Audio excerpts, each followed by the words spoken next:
ఎవరైనా సరే ఆరోగ్యంగా ఉండాలంటే శుభ్రత పాటించాలి. మరి శుభ్రత కావాలంటే ఎలిం ప్రొడక్ట్స్ వాడాలి.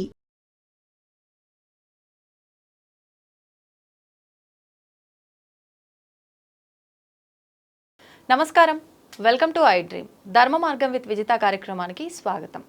సాధారణంగా మనం ఎంతో మంది వ్యక్తుల్ని చూస్తూ ఉంటాము, మనకు తారసపడుతూ ఉంటారు, వాళ్ళ గురించి తెలుసుకుంటూ ఉంటాము. కానీ ఇప్పుడు నా ముందున్న వ్యక్తి గురించి చెప్పాలి అని అంటే, సాధారణంగా ఆయన వృత్తిరీత్యా ఒక సాఫ్ట్వేర్ ఉద్యోగిగా ఉండి అసలు ఇది అంటే నేను బ్రతుకు తెరువు కోసం ఈ ఉద్యోగం చేస్తున్నాను, కానీ అసలు ఇంకేంటి, అసలు మనం మానవ జన్మ తీసుకున్నాము అంటే దానికి అర్థం ఏంటి, అసలు ఎందుకు మనం ఈ జన్మ తీసుకున్నాము, ఈ జన్మకు సార్థకత ఎక్కడ లభిస్తుంది అన్న ఒక ఉద్దేశంతో ఇదంతా ఆలోచించిన ఆయన అమ్మవారి గురించి తెలుసుకోవాలి అని ఇష్టంతో మొదలుపెట్టి మంత్ర ఉపదేశం, మూల మంత్రాల ఉపదేశం తీసుకొని వృత్తిరీత్యా సాఫ్ట్వేర్ ఉద్యోగిగా ఉన్నారు అనంటే భక్తిగా ముక్తిని పొందడం గురించి చాలా తక్కువ ఆలోచిస్తారు. కానీ ఆయన అమ్మవారి గురించి తెలుసుకొని ఉపదేశం తీసుకొని నేను ముక్తిని పొందాలి అని ఇటు వృత్తిని బ్యాలెన్స్ చేస్తూ ఇటు ఆధ్యాత్మిక జీవనాన్ని బ్యాలెన్స్ చేస్తున్న వ్యక్తి ఇప్పుడు నా ముందరున్నారు.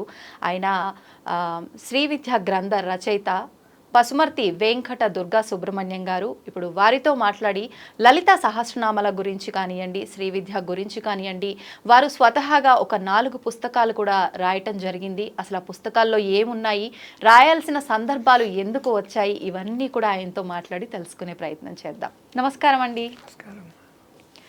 ఎలా ఉన్నారు? బాగున్నానమ్మా. మొదటి ఇంటర్వ్యూ అంట మీరు నేను మీతో చేయడం నిజంగా నాకు చాలా సంతోషంగా ఉంది. అంటే ఈ మధ్య కాలంలో మీ అంత వయసు అంటే దాదాపు మీకు 77 ఇయర్స్ అని చెప్పి నిజంగా అంటే చాలా ఆశ్చర్యంగా ఉంది. అంత ఏజ్ ఉన్న వాళ్ళని ఈ మధ్యకాలంలో చూడడం చాలా తక్కువగా. ఎందుకంటే ఉమ్మడి కుటుంబాలు కాస్త డివైడ్ అయిపోయి పెద్దవాళ్ళు ఊర్లో ఉండటము, అక్కడి వరకే చిన్న కుటుంబం, వైఫ్ అండ్ హస్బెండ్, పిల్లలు ఉండే విధానం ఎక్కువగా చూస్తున్నాం ఈ మధ్యలో. మీలాంటి వాళ్ళు చెప్పే విషయాల్లోంచి మనం మంచి చెడులు నేర్చుకునేది ఎక్కువగా ఉంటుంది, కానీ వాటికి దూరం అయ్యాం. ఈరోజు నేను మీతో మాట్లాడుతున్నంటే నాకు చాలా సంతోషంగా ఉంది. అలాంటి విషయాలన్నీ కూడా మీతో తెలుసుకోవచ్చు అనే ఆనందం నిజంగా. అయితే ముందుగా మీ గురించి మనం మాట్లాడుకుందాం, ఎందుకంటే మన ప్రేక్షకులందరికీ మీ గురించి కూడా తెలియాలి కదా. అందుకని మీరు 19 ఏళ్ల వయసులోనే మీరు ఆల్రెడీ అప్పటికే ఉద్యోగంలో ఉండి అమ్మవారికి సంబంధించిన మంత్రాలు ఇవన్నీ కూడా ఒక 5 మంత్రాలు ఉపదేశం తీసుకున్నారని చెప్పి విన్నాను. సాధారణంగా ఊళ్ళల్లో విలేజ్లో ఉన్న వాళ్ళకి అక్కడ వాళ్ళ వ్యవసాయ పనులు వాళ్ళ వృత్తి వాళ్ళు చేసుకుంటూ, లేదు అంటే ఉద్యోగంలో ఉన్న వాళ్ళు వాళ్ళ ఉద్యోగం వాళ్ళు చేసుకుంటూ ఇదే ఆలోచన ఉంటుందే తప్ప మళ్ళీ అక్కడి నుంచి ఇంకొక మార్గంలోకి వెళ్ళాలనే ఆలోచన చాలా తక్కువ మందిలో ఉంటుంది. మీకెందుకు ఈ ఉపదేశం తీసుకోవాలనిపించింది? నేను వృత్తి యొక్క ఉపాధి కోసం విజయనగరం జిల్లా గరివిడి దగ్గర శ్రీరామనగర్ అనే ఒక ఫ్యాకర్ అంటారు దాన్ని. అక్కడ ఉద్యోగాన్వేషణలో కొండా రామనాథరావు గారు ఆ ఫ్యాక్టరీలో ఒక ఆఫీసర్, ప్రొడక్షన్ కంట్రోలర్. ఓకే. వారింటికి వెళితే వారి ద్వారా ఉద్యోగం లభిస్తుంది అని చెప్పి నన్ను కొందరు స్నేహితులు ప్రోత్సహించారు. వారి ఇంటికి వెళ్ళాను. ఆ రోజున ఎవరున్నారో ఇంట్లో ఎవరున్నారో నాకు తెలియదు, కానీ కొండా రామనాథరావు గారి భార్య, ఆవిడ భార్య అక్కడ కూర్చున్నారు, ఇంకెవరితో మాట్లాడుతున్నారు. నేను వెళ్ళాను, నమస్కారం అండి అని చెప్పాను. నా ముఖం చూస్తూ ఎవరు నాయనా నువ్వు అన్నారు. నాకు ఉద్యోగం కావాలి, మీ ఇంటికి రామనాథరావు గారిని కలవమన్నారు. వారిని కలవడానికి వచ్చాను. అసలు నువ్వేం చేస్తావు, ఏం చేస్తావు? చదువు పూర్తి చేసుకున్నాను. చదువు అంటే అప్పటికి మెట్రికులేషనే. చదువు పూర్తి చేసుకున్నాను, అందుచేత నాకు ఉద్యోగం కావాలి, మా ఇంట్లో ఉండిపోమన్నారు. మరి ఎందుకు ఉండిపోమన్నారు నాకు తెలియదు, కానీ మరి ఏమిటి అక్కడ వెనకాల ప్రేరణ, ఏ దైవం యొక్క ప్రేరణ కానీ నేను ఉండిపోయాను. వారింట్లో చిన్న సంచితో వెళ్ళాను. కట్టుకోవడానికి 2 జతల బట్టలు అది ఉండిపోయాను. ఆ రోజు వారింట్లో భోజనం చేశాను. రాత్రి అక్కడే వారు నాకు అన్ని ఏర్పాటు చేశారు పడుకోవడానికి. అది కంపెనీ ఇచ్చిన ఇల్లు, కొంచెం పెద్దది. తెల్లవారుజాము లేస్తే 88 ఏళ్ళ వ్యక్తి ఒక ఆయన 2:30కి లేచి ఆసనాలు వేసుకుంటున్నారు. ఆయన ఎవరు అంటే తర్వాత తెలిసింది కొండా రామనాథరావు గారి తండ్రి, ఒక అడ్వకేటు. తర్వాత ఆయన కుర్తాడ మౌనస్వామి వారు 1948లోనే ఆయన దగ్గర శిష్యరికం పొందారు. ఆయన శ్రీ విద్యోపాసన మొత్తం తీసుకున్నారు. ఆయన మొత్తం కంప్లీట్గా సాధన చేస్తుండేవారు. ఆయన 2:30కి లేచేటప్పుడు నేను ఆయన పక్కనే ఉన్నాను, కూర్చున్నాను. ఆయన ఏం చేస్తున్నారు అన్నీ అబ్జర్వ్ చేశాను. ఆ. 2:30 నుంచి ఇంచుమించుగా 4 గంటల వరకు ఆసనాలు తలవేలంటివన్నీ చేసుకుని 4 గంటలకు స్నానం చేసి వెనకాతల మామూలుగా దేవుడి గది వంటిల్లు ఉన్నాయి, అక్కడ అమ్మవారి దగ్గర కూర్చున్నారు. అమ్మవారి దగ్గర కూర్చొని ఇంకా ఆయన యొక్క అనుష్ఠానం ఇవన్నీ ప్రారంభించారు. అప్పుడు నాకు తెలిసింది నేను ఎక్కడికి వెళ్ళాను. అప్పుడే తెలిసింది. ఎక్కడికి వెళ్ళానంటే సాక్షాత్తు అమ్మవారి పాదాల దగ్గరికి వెళ్ళాను. సరే ఈ రకంగా ఆ రకంగా వాళ్ళ ఇంట్లో ఉన్నాను, నాకు మంచి మంచి ప్లేసే దొరికింది, ఒక దైవ సన్నిధి దొరికింది, ఉద్యోగం ఇప్పిస్తాను వాళ్ళు కూడా హామీ ఇచ్చారు. అంటే ఇక్కడ నేను అప్పుడు ఊహించాను, అప్పుడు చిన్న వయసు, నాకు తినడానికి దొరికింది, ఉండడానికి దేవుణ్ణి ప్రార్థించుకోవడానికి దొరికింది అని సంతోషించుకున్నాను. అంటే భుక్తి ముక్తి అని నాకు అంత అంత గొప్ప లాంగ్వేజ్ నాకు రాదు. అప్పుడు వారు ఏం చేశారంటే ఇలాగ కొన్నాళ్ళ పాటు ఖాళీగానే ఉన్నాను, వారికి ఏదైనా చిన్న చిన్న సాయం చేస్తుండేవాడిని. ఒక రోజుని కొండ ఆయన భార్య ఎవరైతే శ్రీ ఆసనాలు వేసుకున్నారో కొండ కోటయ్య గారు, ఆయన భార్య కూడా ఆవిడకి కూడా దాదాపు 80 ఏళ్ళు ఉంటాయి. ఆవిడ కింద కూర్చున్నారు, కింద మామూలుగానే కూర్చున్నారు, మనం కూర్చొని ఈ రోజున కూర్చోలేము, అటువంటి కిందనే కూర్చున్నారు. ఇలా రాని దగ్గర పిలిచారు. పిలిచిన తర్వాత దేవుడు నమస్కారం చేసుకుంటావా అన్నారు. నమస్కారం చేసుకున్నాను. అలాగే వారి వెనకాతల ఆయన అగ్నికార్యం చేసేవారు. ఆ టైంలోనే మేము తెల్లవారుజాము లేచి బ్రాహ్మణులు అంటే అగ్నికార్యం చేయడం, వైశ్వదేవం ఇలాంటివన్నీ చేస్తుంటారు. అంటే హోమమా అగ్నికార్యం? హోమమే, అందులో హోమం చేయడం అగ్నికార్యం చేస్తారు. తర్వాత వైశ్వదేవం కూడా చేస్తారు. సంధ్యావందనం ఇలాంటివన్నీ చేసుకుని అమ్మవారికి కూడా సేవించుకుంటారు. నేను అన్నీ చూసిన తర్వాత ఆవిడ పిలిచిన తర్వాత ఆవిడ వెనకాతలే కూర్చుంటూ ఆవిడ లలితా సహస్రనామ స్తోత్ర పారాయణ చేస్తూ ఉంటే ఏదో వినేవాడిని. అది పారాయణ ఏమిటని కూడా నాకు తెలిసేది కాదు అప్పట్లో. ఆయన కూడా అంత 88 ఏళ్ల వ్యక్తి కూడా నా పక్క అలా చూస్తూ నాతో మాట్లాడుతూ పక్కనే కూర్చోబెట్టుకునేవారు. క్రమంగా ఏమైందంటే ఓ రోజున మా ఇంటి దగ్గర నేను మామూలుగా నేల మీద పడుకున్నాను. మాకు దగ్గరలోనే ఒక చోట ఒక చిన్న ఇల్లు, నేల మీద పడుకుంటే తెల్లవారు తడుక్కుని మెరిసింది ఏమిటో కళ్ళ ముందు. నిద్రలోనే ఏదో పెద్ద మెరుపు వచ్చినట్టుగా అనిపించింది. అది అనిపించిందో లేకపోతే నేను అనుకున్నానో నాకు తెలియదు. తెల్లవారు మళ్ళీ మామూలుగా వాళ్ళ ఇంటికి వచ్చినప్పుడు ఏం చెప్పానంటే ఇలాగా అన్నాను, ఏం లేదులే నేను నీకు మంత్రోపదేశం చేస్తాను అని మొట్టమొదటిసారిగా నాకు గణపతి మంత్రాన్ని, మహాగణపతి మంత్రాన్ని నాకు ఉపదేశించారు.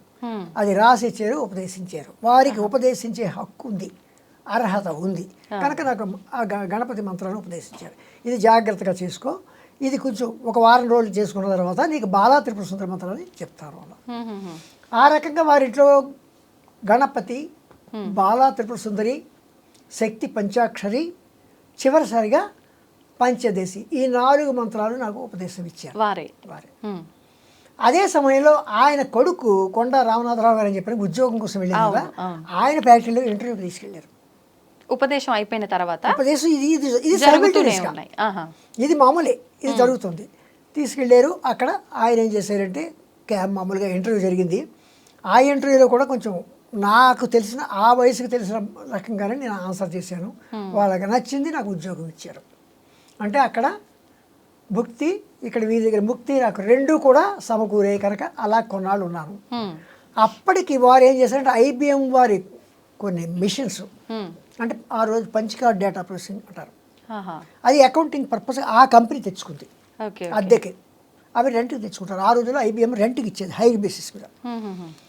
ఆ డిపార్ట్మెంట్లో ఆయన డేటా ప్రాసెసింగ్ ఆఫీసర్గా వాళ్ళే అపాయింట్ చేశారు, ఆ కంపెనీ వాళ్ళే.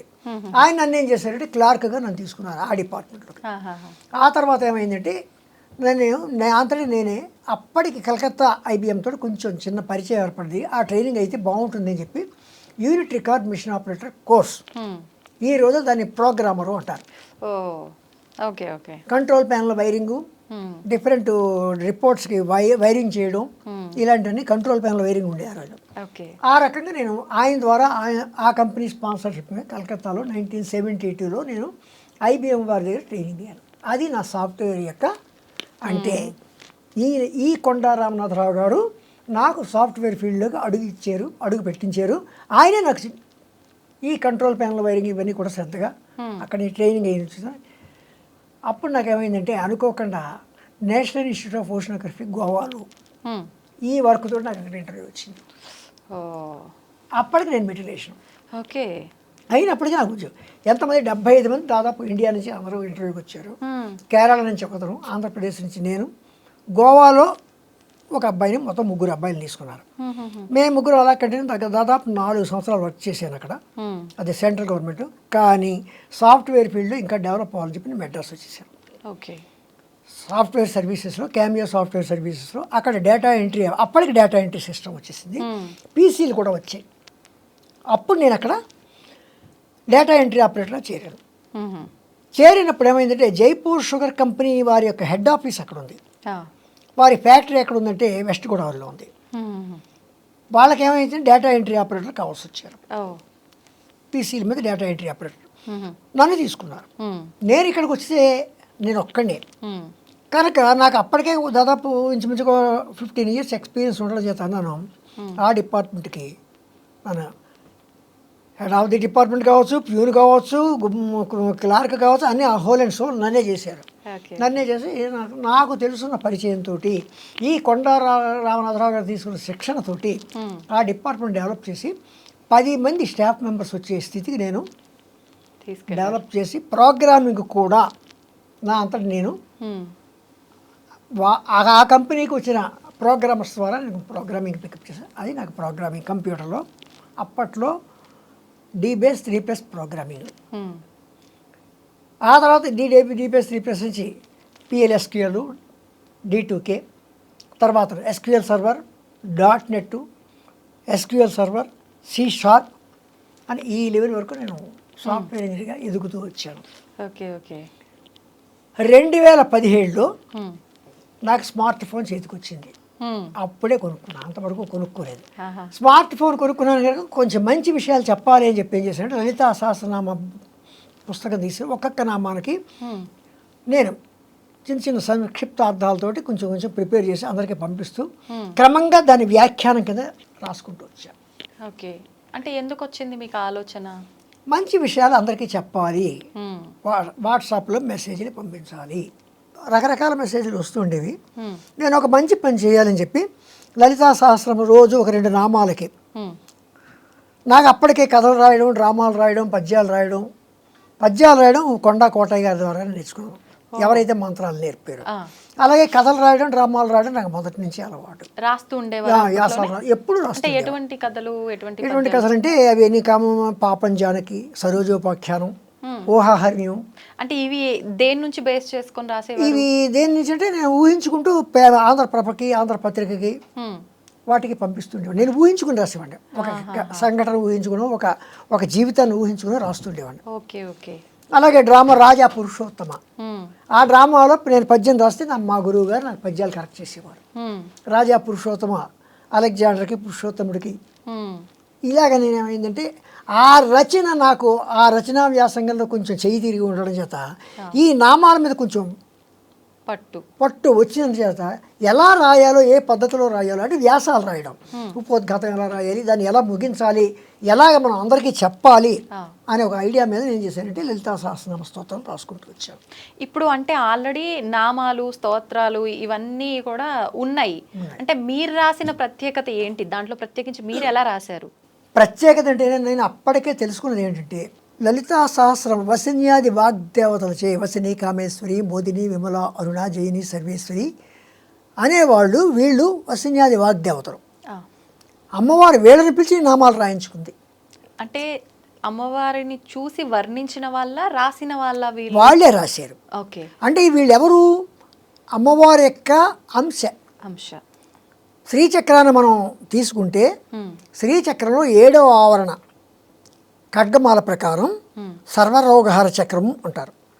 ఆ సర్వరోగహార చక్రంలో వీళ్ళు వసిన్యాది వాగ్దేవతలు వసిని, కామేశ్వరి, మోదిని, విమల, అరుణ, జయిని, సర్వేశ్వరి, కౌళిని అనేవాళ్ళు రహస్య యోగినులు. ఈ రహస్య యోగిని అమ్మవారు పిలిచి నా నామాలు రాయండి, ఈ మొత్తం 14 లోకాల్లో జపాలు, తపాలు ప్రస్తుతం అయితే చేస్తున్నారు, ముందు చేయలేకపోవచ్చు.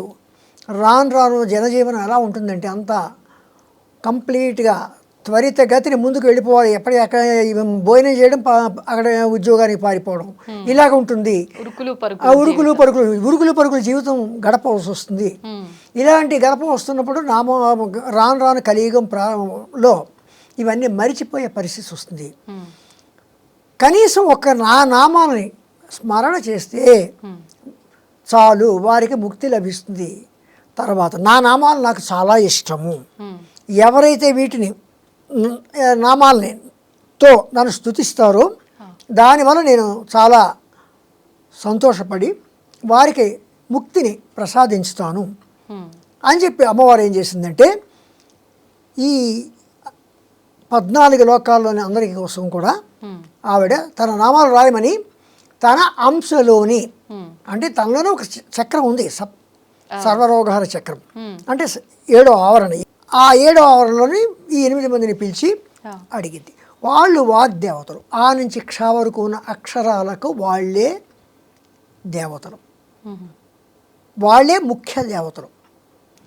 ఇంకా ఉన్నారు దేవతలు, కానీ వీళ్ళు 8 మందికి 8 గ్రూపులు. ఆ నుంచి ఆహా వరకు, కా నుంచి జ్ఞ వరకు, చా నుంచి ఇణ వరకు, టా నుంచి నా వరకు, తా నుంచి నా వరకు, పా నుంచి మా వరకు, యారా లావా శేష సహాళక్ష అని 2 గ్రూప్, మొత్తం 8 గ్రూపులకి 8 మంది వసిన్యాది వాగ్దేవ. ఈ అక్షరాలు ఏంటండి మీరు చెప్పినవి? సంస్కృత అక్షరాలు. మనం నిత్యం అంటే వీటికి దేవతలకు సంబంధం ఏంటి? సంబంధం ఉంది. ఏంటి? అమ్మవారే మాతృకా వర్ణ రూపిణి. ఈ అక్షరాలే కదా మనం పలుకుతున్నాం. అవును. ఈ అక్షరాల కూర్పే కదా మన మాటలు వస్తున్నాయి. ఈ అక్షరాల కూర్పే కదా సకల గ్రంథాలు వెలువడుతున్నాయి. కనుక వీళ్ళందరూ కూడా అక్షర దేవతలు. ఒక్కొక్క అక్షరానికి ఒక్కొక్క దేవత ఉంది. అమృత, ఆకర్షణి, ఇంద్రాణి, ఈశాని, కాళరాత్రి అంటే కాక్కగా గాయ, ఇలాగా 51 సంస్కృత అక్షరాలకి, అందుకే అమ్మవారిని మాతృకా వర్ణ రూపిణి అని కూడా అన్నారు. వీళ్ళు 10 దేవతలు. ఈ 10 దేవతలకి ఒక్కొక్క సమూహానికి మామూలుగా చెప్పుకోవాలి గ్రూప్. ఆ నుంచి ఆహా వరకు ఒక గ్రూపు, కా నుంచి ఇలాగా ఈ 8 గ్రూపులకి వసిని, కామేశ్వరి, మోదిని, విమల, అరుణ, జైని, సర్వేశ్వరి, కౌళిని అని వీళ్ళు 8 మంది 8 గ్రూపులకి చీఫ్ లీడర్స్, హెడ్, ముఖ్య దేవతలు.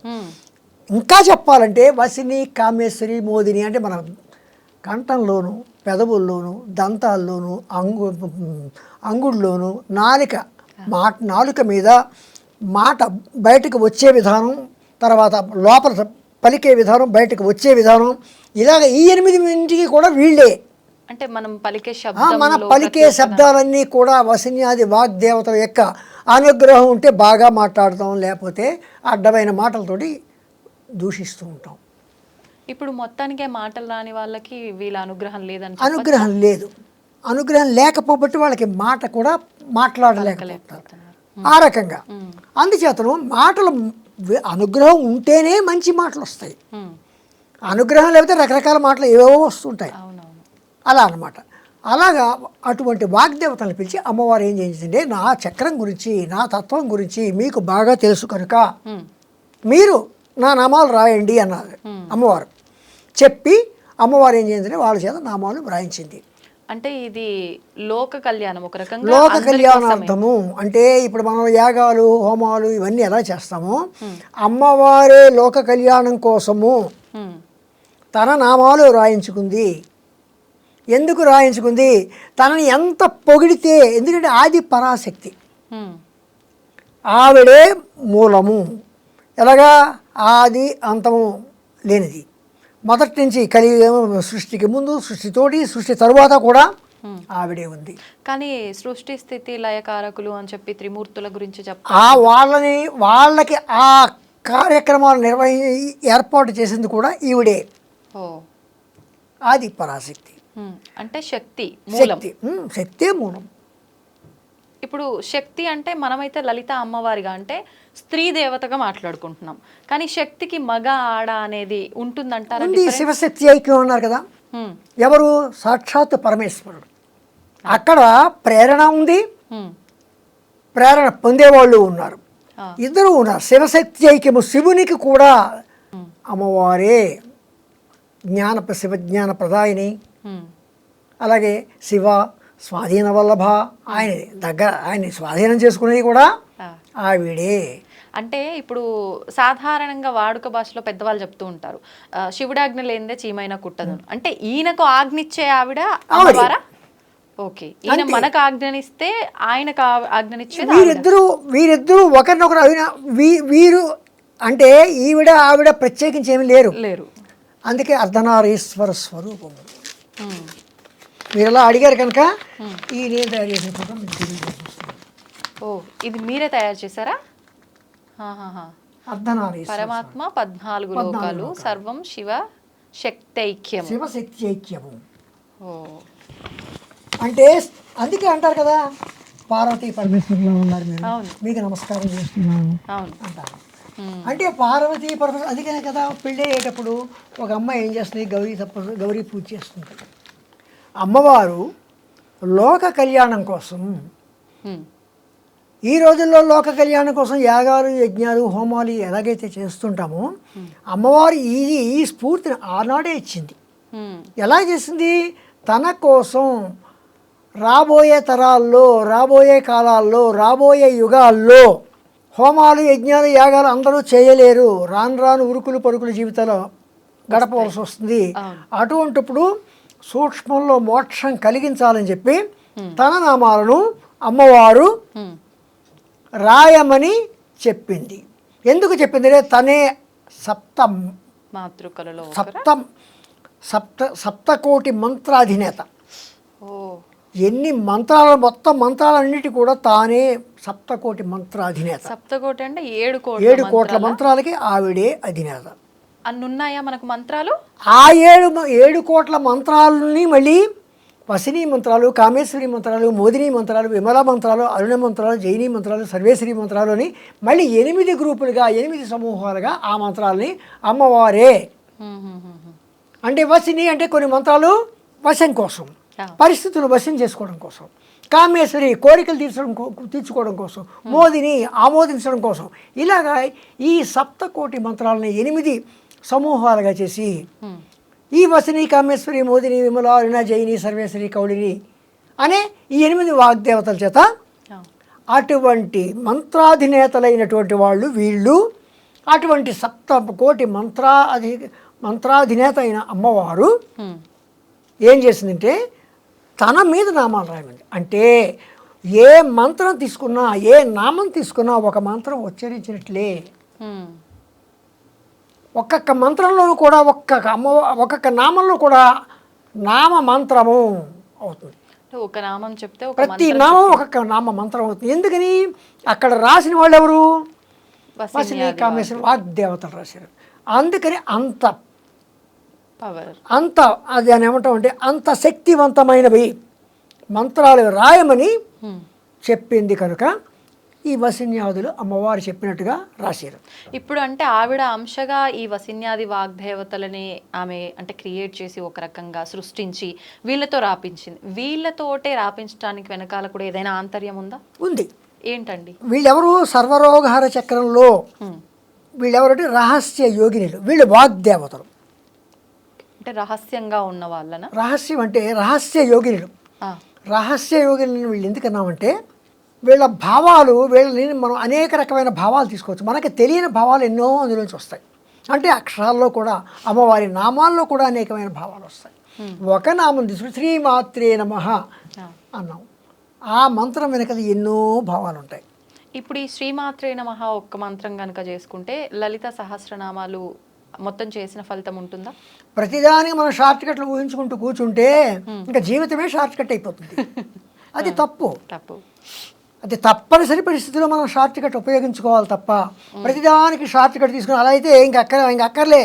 అంటే తప్పనిసరి పరిస్థితుల్లో ఉపయోగించవచ్చు. ఏంటి తప్పనిసరి పరిస్థితి? తప్పనిసరి పరిస్థితి ఏదో ఈ రోజు స్నానం చేయడం కుదరలేదు, లేదా నేను ఎక్కడో ఏదో కార్యక్రమంలో ఉన్నాను, ఎక్కడికో బయటకు వెళ్ళాను, అమ్మా నేను చేసుకోలేకపోతున్నాను, లేకపోతే ఈ రోజు వేరే కార్యక్రమాల చేత, లేకపోతే నాకు ఆరోగ్యం బాగోలేదు, ఇలాంటి కారణంగా అమ్మ శ్రీమాత్రే నమః అనొచ్చు. కానీ అయిన దానికి కాని దానికి శ్రీమాత్రే నమః అనుకుంటూ కూర్చుంటే ఆవిడ కూడా ఒకటి భోజనం పిలిచి ఒక ఆయన భోజనం గెలిచాడు పేదరాశి పెద్దమ్మ ఇంటికి. ఆవిడ భోజనం పెడుతోంది. ఏమని పెట్టింది? నాన్న ఇదే కూర అనుకో, ఇదే పప్పు అనుకో, ఇదే చారు అనుకో, ఇదే ఇది బూరి అనుకో అంది. అంటే వడ్డించిన ఒక్క దాంట్లోనే పంచభక్ష పరమన్నాలు అన్నీ ఒకే రూపంలో చూపించేస్తుంది. అన్నం ఇదే పప్పడుకు ఇదే కావాలి తినేసాడు ఆయన. ఆయన వెళ్ళిపోయేటప్పుడు ఏం చేశాడు, ఆవిడ చేతిలో 10 పైసలు పెట్టి ఇదే రూపాయలకు, ఇదే 100 రూపాయలకు, ఇది 1000 రూపాయలకు అని చెప్పాడు. అలాగే చేస్తుంది అమ్మవారు కూడా.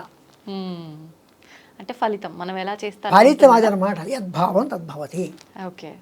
అందుకని మనము ప్రతిదానికి షార్ట్ కట్ ఉందని మా గురువుగారు అవును మీ గురువుగారు షార్ట్ కట్ చెప్పారు, నీకు వీలు కాని పరిస్థితులు చేయమన్నారు తప్ప షార్ట్ కట్ ఎల్లవేళ ఉపయోగించమని కాదు. కానీ ఇక్కడ అమ్మవారు ఏం చేసింది, సహస్రనామాలు వ్రాయించుకుంది. అవును. ఈ సహస్రనామాలు ఎందుకు ఉపయోగిస్తాయి, ఒక్కొక్క నామం ఒక్కొక్క మంత్రం. అందుకే నేనేం చెప్పాను, ప్రథమ నామ మంత్రము శ్రీమాత్రే నమః, రెండవ నామ మంత్రము శ్రీ మహారాజ్ఞే నమః అని ప్రతిదానికి నామ మంత్రం అని పేరు పెట్టాను నేను నా వ్యాఖ్యానంలో. అంటే ప్రతి నామం ఒక మంత్రమే. ఎందుకని, ఆవిడ 7 కోటి మంత్రాధినేత. అందుకనమాట సర్వమంత్రాత్మిక అని ఒక నామమే ఉంది అమ్మవారికి. అలాగా ఆవిడ ఏం చేసిందంటే వసిన్యాది వాగ్దేవతలను పిలిచి తన నామాలు రాయమంది. వాళ్ళ నామాలు రాశారు. నామాలు రాసిన తర్వాత ఒక రోజుని చింతామణి గృహంలో, మణిద్వీపంలో చింతామణి గృహంలో కూర్చుంది. చుట్టూ కోట్లాది రూపాయల బ్రహ్మలు, ఒక బ్రహ్మ ఒక సరస్వతి వస్తే వాళ్ళకి తృప్తి కలగదు కనుక కోట్లాది రూపాయల్లో వచ్చారు. లక్ష్మీనారాయణులు కోట్లాది రూపాయల్లో వచ్చారు. గౌరీ రుద్రులు కోట్లాది రూపాయల్లో వచ్చారు. మహాచతుషష్టి కోటి యోగిని గణ దేవతలకు వచ్చారు. తర్వాత అందరూ మొత్తం వారాహి రాజశ్యామల అమ్మవారి యొక్క బలగం అంతా అక్కడ ఆ చింతామణి గృహంలో సమావేశమై ఉంటే అంతవరకు ఈ లలితా సహస్రనామాలు అనేవి ఎవరికి తెలియని పరిస్థితిలో అమ్మవారు ఒక చిరునవ్వు చూస్తూ అక్కడే కూర్చున్న వసిన్యాది వాగ్దేవతల్ని నేను చెప్పిన పని ఏం చేశారు అన్నట్టుగా వారికి ఒక సంజ్ఞ ఇచ్చింది. ఏం పని చెప్పారు, నామాలు రాయమంది. వెంటనే వాళ్ళు లేచారు, నిలబడ్డారు. ముక్త కంఠంతో ఒకే కంఠంతో శ్రీమాత అన్నారు. చెప్పడం మొదలు పెట్టారు. ముందేమన్నారు, శ్రీమాత, శ్రీ మహారాజ్ఞి, శ్రీమత్ సింహాసనేశ్వరి, రాజాదిరాజ రాజమార్తాడ రాజ వైభోగం అని చెప్పి రాజులు వస్తుంటూ అంటుంటారు కదా. అలాగే ఇక్కడ అమ్మవారు ఏం చేశారంటే శ్రీమాత, శ్రీ మహారాజ్ఞి, శ్రీమత్ సింహాసనేశ్వరి. ఇంకేముంది, ఆవిడ ఒక్కసారి ఆవిడ తబ్బుబ్బి అయిపోయింది. చూస్తోంది, నవ్వుతోంది. ఇంకా ఏం చెప్తారో అని. చిదగ్నికుండ సంభూత, నువ్వు ఎలా పుట్టేవమ్మా, ఎక్కడి నుంచి పుట్టావో, చైతన్యాగ్నిలోంచి పుట్టేవమ్మా. ఎందుకు పుట్టేవమ్మా, దేవకార్య సముద్యత. ఎందుకు పుట్టావో, దేవతల యొక్క వారి యొక్క బాధలను తీర్చడానికి పుట్టేవమ్మా. ఇంకా అక్కడి నుంచి ఆవిడ యొక్క స్థూల రూపాన్ని ముందు వర్ణించను. అలా ఉంటావమ్మా, ఇలా ఉంటావమ్మా, నీ కళ్ళు ఇలా ఉంటాయి, నీ ముక్కు ఇలా ఉంటుంది. ఎలాగా, చతుర్బాహు సమన్విత, రాగస్వరూప పాశాఢ్య, క్రోధాకార అంకుశోజ్వల, మనోర్గుపేక్షు కోదండ, పంచతన్మాత్ర సాయక, నిజాలన ప్రభాపూర మధ్య బ్రహ్మాండ మండల, చంపకాశోక పున్నాగ సౌగంధిక లసత్కజ, కురువింద మణిశ్రేణి. ఇవన్నీ పొగుడుతున్నారు. ఈ శిరోజాలమ్మ, శిరోజాల యొక్క వాసన, మల్లె పుష్పాలు ఇవన్నీ తీసుకుని వాటి వాసన చెప్పుకుంటున్నాయి. ఈ ముక్కు ఎలా ఉంది, సంపంగి మొగ్గలా ఉంది, అప్పుడే ఇచ్చిన సంపంగి మొగ్గలా ఉంది. ఈ కళ్ళు ఎలా ఉన్నాయి, చేపలు, చేప పిల్లల్లో ఉన్నాయి. ఎలాగా, ముఖచంద్రకళంకా మృగనాశేష వదన స్మరమాంగలి గృత వక్త్రలక్ష్మి పరివాహ చలన్ మీనాభలోచన. అమ్మవారి యొక్క సౌందర్యమైన ఈ ముఖంలో, ఆ ప్రవాహంలో వక్త్రలక్ష్మి పరివాహ చలన్ మీనా, చేప పిల్లలు కదులుతున్నట్టుగా ఉన్నాయట ఆ కళ్ళు. ఎంత మంచి వర్ణన. వక్త్రలక్ష్మి పరివాహ చలన్ మీనాభలోచన, నవచంపక పుష్పాభనాసాదండ, అప్పుడే ఇచ్చిన నీ ముక్కమ్మ సంపంగి మొగ్గలా ఉందమ్మా అంట మనం. అలాగే నవచంపక పుష్పాభనాసాదండ విరాజిత, తారాకాంతి తిరస్కారి నాసాభరణం. అమ్మా నీ ముక్క ఎలా ఉందంటే శుక్ర నక్షత్రం కన్నా, అంటే నక్షత్రాలన్నిటికన్నా కాంతి పొందిన శుక్ర నక్షత్రం కన్నా ఇంకా దేదీప్యమానంగా, ఇంకా కాంతులు, తారాకాంతి తిరస్కార నాసాభరణ వాసన, కదంబ మంజరీ క్లుప్త కర్ణపూర మనోహర. నీ చెవులు ఎలా ఉన్నాయి, కదంబ పువ్వులు. అంటే కదంబ మంజరీ క్లుప్త కర్ణపూర మనోహర అంటే కదంబం అంటే కదంబ పుష్పాలు. పుష్పం. ఆ, ఈ కదంబ పుష్పాలు ఇక్కడ గుర్తులు ఉన్నాయట. కదంబ మంజరీకృత కర్ణపూర్వం తాటంక యుగళీభూత. ఈ సూర్య చంద్రులు ఇద్దరు కూడా ఇక్కడ అమ్మవారికి తాటంకములు, చౌకమ్మలు. చెవి దుద్దులు. తాటంక యుగళీభూత తపనోడుపమండల పద్మరాగ శిలాదర్శ పరిభావి కపోరము. ఈ రెండు ఎలా ఉన్నాయంటే ఒకటి అద్దంట, ఒకటేమో పద్మరాగ మణిలాగా నున్నగా ఎలా ఉన్నాయంటే పరమేశ్వరుడు తన ఈ ఇందులో తన ముఖాన్ని చూసుకుంటున్నట్టు తన అందం ఎలా ఉందో అని చెప్పి అమ్మవారి యొక్క ఈ కపోల ఇక్కడ ఒక్కసారి. అందుకే శంకరాచార్యుల వారు ఏమన్నారంటే ఈ గడ్డంట పరమేశ్వరుడికి పిడిట. ఈ పిడి పట్టుకుని ఇలా ఇలా తిప్పుకుంటున్నట్టు, ఇక్కడ పక్క చూసుకుంటున్నట్టు, ఇటు పక్క చూసుకుంటున్నట్టు తన అందాన్ని. అలాగా పద్మరాగ శిలాదర్శ పరిభావి కపోలము నవవిద్రుమ బింబసేని ఎక్కార్యదనచ్చద. అప్పుడే సాన పట్టిన వజ్రము పగడము, అప్పుడే పండిన దొండ పండు లాంటి పెదవులు నవవిద్రుం బింబసేని ఎక్కార్యదనచ్చద శుద్ధ విద్యాంకురాకార ద్విజవంతి ద్వయోశ్వర. అమ్మవారిని పొగుడుతున్నాయి ఈ నామాలతోటి. అలాగే మనం నామాలు చదువు మీరు అన్నారు ఇందాక, ఈ నామాల వల్ల ఒక ప్రయోజనం ఏమిటి ఉంది అని. వాళ్ళు చేసినట్టుగా వాళ్ళు చదివినట్టుగానే తప్పు లేకుండా మనం కూడా, అంటే మనం అంత వర్ణించినట్టుగా మనమే దాన్ని ఎంజాయ్ చేస్తూ గనక మనం భక్తితో చేస్తేనే ఫలితం ఉంటుందేమో కదా. అలా ఉండదు. ఏదో మాట వరుసకి అందుకే కూడా దార్శుడి తప్పు దండంతో సరే ఈ నామాలన్నీ అయిపోయిన తర్వాత యదక్షర పద ప్రశ్నం మాత్ర హిందీ భవేత్ తత్సర్వం క్షమితాం దేవి ప్రసీద నమోస్తుతే అని కూడా అంటాం. అవునవును. అంటే అంటే తప్పు ఏమైనా ఉంటే క్షమించండి. మన ఇంటికి ఎవరైనా వచ్చారు అన్నీ భోజనం చేసి వెళ్ళిపోతుంది, ఏమైనా అండి మీకు కూరలు బాగోపోయినా చారులు బాగోపోయినా ఏమనుకోకండి అంటాం కదా. అలాగా ఉంది, కానీ తప్పు లేకుండా చదవాలి. మొన్న మాకు యాగం జరిగింది. యాగం జరిపి లలితా సహస్రనామ స్తోత్ర పారాయణ జరిగింది. లలితా సహస్రనామ స్తోత్ర పారాయణ జరిగితే శ్రీరామ్ గారి వద్ద పండితులలో 2-3 పండితులు లలితా సహస్రనామ స్తోత్రం చేస్తూ చదువుతుంటే స్తోత్రం అంటే ఇలాగే చదవాలి అని అందరికీ అనిపించిన అంత గంభీరంగా నిజంగా నాకే ఎంతో సంతోషం అనిపించింది. ఆయన చదువుతారు, ఆయన అంత బాగా చదువుతారు. ఆయన అక్కడ కూర్చుని ఆయనే చదువుతున్నారు అనుకున్నా కూడా అంత బాగా వెనకాతలు కూర్చుని వాళ్ళు చదువుతున్నారు. అంటే ఆయన కంఠం వాళ్ళ కంఠం కూడా అంత బాగుంటుంది. అలాగా అంత గంభీరంగా చదువుతున్నారు. అంత గంభీరంగా చదువుతున్నారు కనుకనే అక్కడికి లలితామ్మవారు వచ్చింది అని మనం భావన చేసుకోవచ్చు. ఆ కుంకుమ, ఆ పూజ చేసిన కుంకానికి అంత పవిత్రత ఏర్పడిందని కూడా అనుకోవచ్చు. అలాగా ఈ నామాలు ఎలాగున్నాయంటే మొదటి నామాలన్నీ కూడా 54 నామాలు కూడా 6 నుంచి 54 నామాలు వరకు కూడా అమ్మవారి యొక్క స్థూల రూపం, అమ్మవారి యొక్క శరీరం. మనం ఫోటోలో చూస్తున్నాం సాధారణ అమ్మవారి ఫోటోల్లో, అది ఆ ఆకారాన్ని అలా వర్ణించుకుంటూ వచ్చారు. ఆకార వర్ణన, స్థూల రూప వర్ణన. తర్వాత మీరు ఇందాక అన్నారు పంచదశి మంత్రం అన్నారు. మూల మంత్రాత్మిక ఎలాగా శ్రీమద్వాగ్భవకూటైక స్వరూపముఖ పంకజ అంటే అండి అమ్మవారి యొక్క ఈ ముఖం ఎలా ఉందిట, వాగ్భవకూటము. వాగ్భవకూటం అంటే ఏంటి, పంచదశి మంత్రానికి 3 భాగాలు. వాగ్భవకూటము, కామరాజకూటము, శక్తి కూటము. పంచదశి మంత్రంలో క ఏ ఈల హ్రీం, క ఏ ఈల హ్రీం, ఈ 5 అక్షరాలు వాగ్భవకూటము అంటే సరస్వతి సమూహం. అంటే కూటము అంటే గ్రూప్. ఓకే.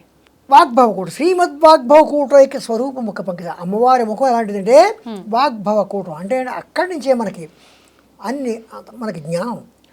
అలాగే అమ్మవారి యొక్క ఈ ముఖం వాగ్భవకూటం శ్రీమద్వాగ్భవకూటైక స్వరూపముఖ పంకజ. కంఠాత కటి పర్యంత మధ్యకూట స్వరూపిణి. కంఠం నుంచి కటి వరకు మధ్యకూటం కామరాజకూటం. ఆకలి దప్పులు, ప్రేమ బాంధవ్యాలు ఇవన్నీ కూడా.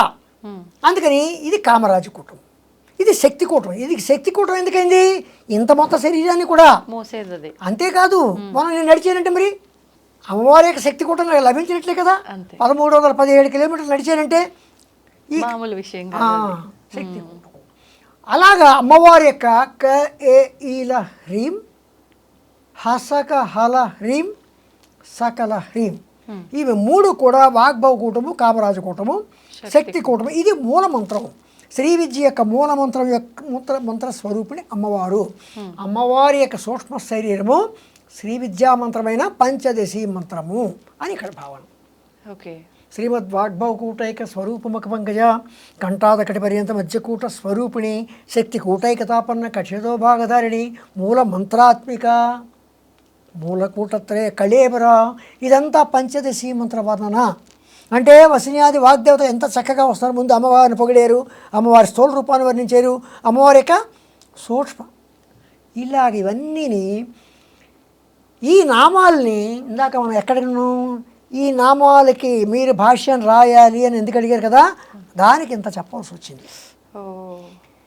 ఈ నామాలకి వసిన్యాది వాగ్దేవతలు రాశారు, ఇంత క్రమంగా రాశారు కనుక ఈ నామాలకి ఇంత పాపులారిటీ వచ్చింది, ఈ నామాల్లో ఉన్న భావం ఎంత వచ్చింది. అందుకే శ్రీ లలితా సహస్రనామ స్తోత్రాన్ని శ్రీ లలితా సహస్రనామ శాస్త్రము అని కూడా అంటాం.